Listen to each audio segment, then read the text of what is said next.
முக்கிய செய்தி முதலமைச்சருக்கு நேரில் நன்றி தெரிவித்த சௌமியா அன்புமணி. இது குறித்த விவரங்களை செய்தியாளர் நந்தினி வழங்க கேட்கலாம். நந்தினி, முதலமைச்சரை சௌமியா அன்புமணி சந்தித்து நன்றி தெரிவித்திருக்கிறார். காரணம் என்ன? விவரங்கள் விரிவாக சொல்லுங்க. வணக்கம். பாமக சட்டமன்ற உறுப்பினர் சௌமியா அன்புமணி தமிழ்நாடு முதலமைச்சரை சந்தித்து நன்றி தெரிவித்திருக்கிறார். சென்னை தலைமைச் செயலகத்தில் தமிழ்நாடு முதலமைச்சர் ஜோசப் விஜயை பாமக சட்டமன்ற உறுப்பினர்கள் சந்தித்து நன்றி தெரிவித்திருக்கிறார்கள். குறிப்பாக நேற்று தமிழக சட்டப்பேரவையில் ஆளுநர் உரை நடைபெற்றது. அந்த ஆளுநர் உரையில் தமிழ்நாடு அரசு சமூக நீதி கணக்காய்வினை நடத்தும் என அறிவித்ததற்காக நன்றி தெரிவித்திருக்கிறார்கள். அண்மையில் அன்புமணி ராமதாஸ் சென்னை தலைமைச் செயலகத்திற்கு வருகை தந்து தமிழ்நாடு முதலமைச்சரை சந்தித்து இந்த கோரிக்கையை முன்வைத்திருந்தார்.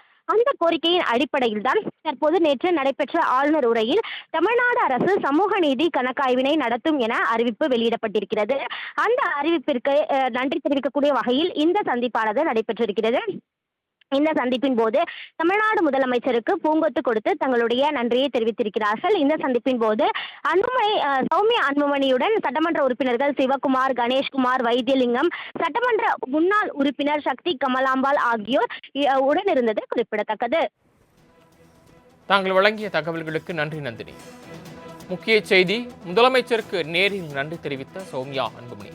இது குறித்த விவரங்களை செய்தியாளர் நந்தினி வழங்க கேட்கலாம். நந்தினி, முதலமைச்சரை சௌமியா அன்புமணி சந்தித்து நன்றி தெரிவித்திருக்கிறார். காரணம் என்ன? விவரங்கள் விரிவாக சொல்லுங்க. வணக்கம்.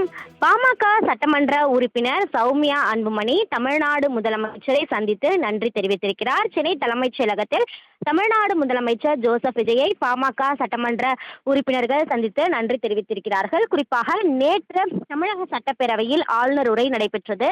அந்த ஆளுநர் உரையில் தமிழ்நாடு அரசு சமூக நீதி கணக்காய்வினை நடத்தும் என அறிவித்ததற்காக நன்றி தெரிவித்திருக்கிறார்கள். அண்மையில் அன்புமணி ராமதாஸ் சென்னை தலைமைச் செயலகத்திற்கு வருகை தந்து தமிழ்நாடு முதலமைச்சரை சந்தித்து இந்த கோரிக்கையை முன்வைத்திருந்தார். அந்த கோரிக்கையின் அடிப்படையில் தான் தற்போது நேற்று நடைபெற்ற ஆளுநர் உரையில் தமிழ்நாடு அரசு சமூக நீதி கணக்காய்வினை நடத்தும் என அறிவிப்பு வெளியிடப்பட்டிருக்கிறது. அந்த அறிவிப்பிற்கு நன்றி தெரிவிக்கக்கூடிய வகையில் இந்த சந்திப்பானது நடைபெற்றிருக்கிறது. இந்த சந்திப்பின் போது தமிழ்நாடு முதலமைச்சருக்கு பூங்கொத்து கொடுத்து தங்களுடைய நன்றியை தெரிவித்திருக்கிறார்கள். இந்த சந்திப்பின் போது சௌமியா அன்புமணியுடன் சட்டமன்ற உறுப்பினர்கள் சிவகுமார், கணேஷ்குமார், வைத்தியலிங்கம், சட்டமன்ற முன்னாள் உறுப்பினர் சக்தி கமலாம்பாள் ஆகியோர் உடனிருந்தது குறிப்பிடத்தக்கது. தாங்கள் வழங்கிய தகவல்களுக்கு நன்றி நந்தினி.